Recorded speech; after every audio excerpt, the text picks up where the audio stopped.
Aqui, por gentileza. Por favor. Em 1994, o meio-campo do Brasil, ele não era tão talentoso, tão criativo, mas tinha comprometimento, tinha garra e tinha determinação e acabou na base da superação e até com talento, conquistando o título mundial. Eu lhe pergunto, você chegou a se espelhar, chegou a se basear mais ou menos nesse tipo de meio-campo para chamar agora 8 jogadores de meio-campo e apenas um criativo, que é o Kaká? Eu só não consegui entender porque tu falou que não era criativo, que tinha um talento, a seleção de 94. Eu acho que a seleção de 94, eu não gosto de me defender, é um grande equívoco, né? Porque nós tínhamos, tá aí o Israel Gimpel e o Eldio Macedo que nos acompanham a nossa trajetória desde o Sub-20, nós tínhamos um goleiro que se chamava Tafarel, que até que não é mal, né? É bom. Nós tínhamos um lateral direito, tal de Jorginho, cruzava pouco, não era bom cruzador. Tinha um cara chamado Branco, que uma bomba micidial e cruzamento igual ao Branco não tinha. Também não era tão bom. Um cara chamado Aldair, que era tão bom que você não via ele no campo. Era tão bom que você não via. O Márcio Santos fez uma Copa do Mundo fantástica. Um volante como o Mário Silva. E nós tínhamos 2 jogadores na frente, Bebeto e Romário. E não era uma seleção talentosa, mas era uma seleção que vencia. E eu acho que para isso que a gente está aqui. Então, é lógico que eu tenho que aproveitar algumas coisas do passado, que foram boas, que foram importantes, mas eu tenho que viver com a realidade, com a característica dos jogadores que eu tenho hoje e tentar montar uma equipe e continuar vencendo como essa seleção tem feito. Se me permite falar um pouquinho da seleção de 94, meu amigo, porque ele não vai falar dele, né? Mas eu posso falar. Ver a maioria dos gols da onde saíram os passes. A combatividade que ele tinha no meio-campo, mas não apenas isso, mas a criatividade, todos os passes basicamente passavam dele. Eu acho que é a situação que o Dunga fala, a gente se defender. Eu acho que a seleção de 94, ela dá o resultado dentro de campo. O seu próprio resultado na Copa é que realmente demonstra que ela é. Eu creio que nós precisamos, no Brasil, valorizar aquilo que nós temos de bom. Porque nós precisamos tentar trazer algo negativo, como foi falado, eu sei que foi uma pergunta, não foi com esse sentido, mas em relação, por exemplo, aos 2 laterais, por que não ressaltar a importância de um jogador ter essa facilidade de jogar em várias posições? Um jogador que, por exemplo, eu como lateral tinha muita dificuldade de jogar de costa, por não jogar na frente, nunca ter jogado, por exemplo, de meio atacante. Hoje você tem o Michel Bastos e o Gilberto que jogam de meio atacante, inclusive o Michel jogando pelo lado direito. Então, por que a gente não... por que não, Sérgio? Eu estou falando contigo agora. Por que não olhar pelo lado bom? Por que não acreditar na seleção brasileira? Se a seleção brasileira chegar até o... Você vai para a Copa? Você vai para a Copa? Que pena que você não vai. Entende? Se a seleção chegar à Copa, até o final da Copa, isso é importante para você, é importante para mim, é importante para todos nós. Queridos, quantos de nós somos empregados por causa disso? Isso é muito importante para nós. Vem uma pergunta terrível. Você quer comparar Pelé com quem? Ou quer comparar Neymar e Ganso com quem? Com o Pelé não pode. Queridos, é um absurdo. Nós precisamos entender, essa seleção brasileira é o nosso país, é a nossa pátria. Eu não me canso Gostei demais daquele comercial de uma sandália, que o Lázaro Ramos fala, não fala do Brasil, ele brincava até falando do Brasil, dos problemas do Brasil, mas não fala do Brasil, principalmente que era um argentino falando do Brasil.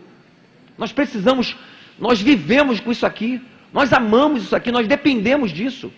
Não é deixar o seu lado crítico, a imprensa precisa ter o seu lado crítico, sim, mas ser justo, não querer ser direcionado como está sendo algumas pessoas. Vamos lá, vamos dar seguimento. Depois a gente discute. Depois a gente conversa, Sérgio, diretamente nós dois. Pronto, hoje quem ficou nervoso fui eu, não foi o Dum. Tá bom, Sérgio, depois a gente discute essas questões pessoais. Vamos terminar aqui em paz.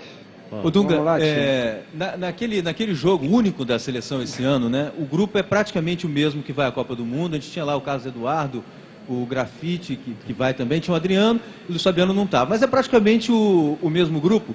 E eu lembro que na véspera do jogo, se não me engano na véspera, nos dias à noite, chegou lá o Gomes, que é jogador lá da Inglaterra, e havia uma reunião da seleção e tal, e ele foi, participou, encontrou lá vocês naquela noite.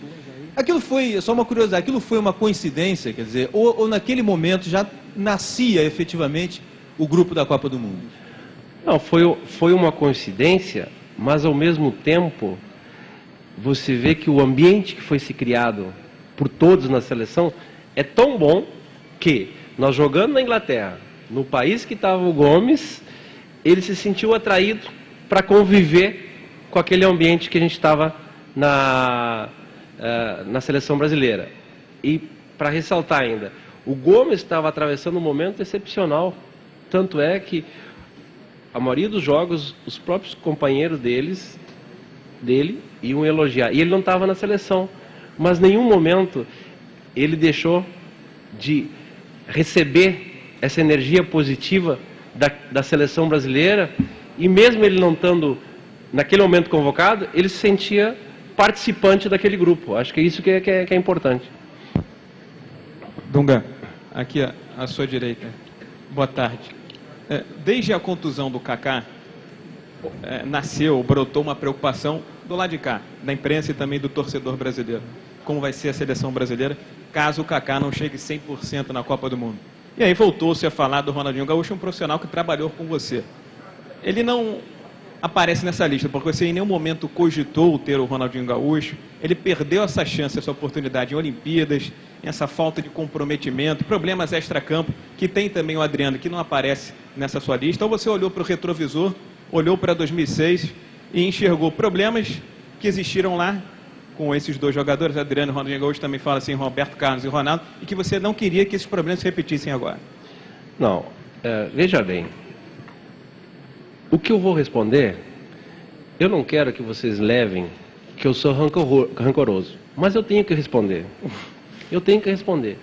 Porra, se eu vi, eu estou 3 anos e meio, eu vejo vocês falar o tempo todo que nenhum treinador colocou o Ronaldinho na posição dele, que era do Barcelona. Qual é a posição dele? Pelo lado esquerdo.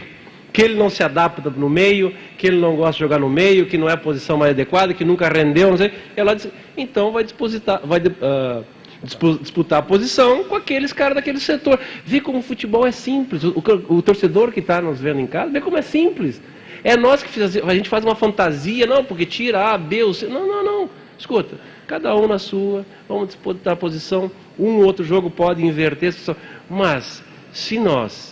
Aí vem a tal da coerência. Passamos 3 anos, aliás, 3 anos e meio não, 12 anos dizendo que nenhum treinador colocou o Ronaldo na posição que ele sabe jogar, agora vocês querem tirar ele daquela posição e botar no meio?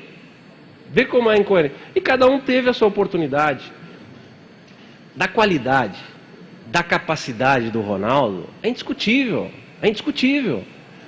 Não tem como. Agora, eu tenho que tomar a decisão mais pela razão, não pela emoção, não pelo coração. É daquilo que aconteceu em campo.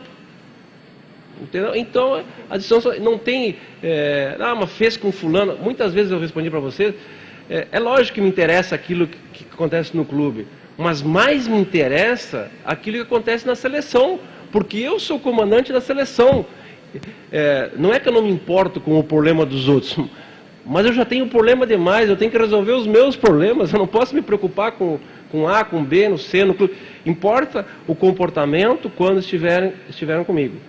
E posso dizer para todos vocês, não tive problema nenhum com os jogadores na seleção brasileira em termos de comportamento.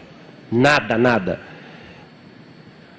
Felizmente ou infelizmente, eu tenho que tomar decisões técnicas para a seleção brasileira. Alguns vão concordar, outros não, mas eu tenho que tomar essas seleções em cima, baseadas de vários aspectos, né? E alguns aspectos são os números, né? Que a matemática não é uma opinião, né? Tudo bem que o futebol é fantasia, é legal, drible e tudo, mas o drible tem que ser transformado em gol. E para se transformar em gol, principalmente um a mais dos outros para a gente vencer. Caso contrário, não dá. E as minhas decisões são tomadas em cima disso. Lógico que eu gostaria de contar com todos, sem dúvida nenhuma, mas só podem 23. E aquilo que eu falei, aproveite a oportunidade única. Olha, eu tenho repetido dentro da seleção brasileira, E hoje eu me surpreendo com aquilo que eu falei, porque eu falei para os jogadores, falei assim, olha, parece que o tempo que a gente está aqui é longo, parece que é difícil, e agora quando eu olho, pô, a gente já está 3 anos e meio na seleção, vê como voou. Quem aproveitou, está com nós na seleção, na Copa do Mundo.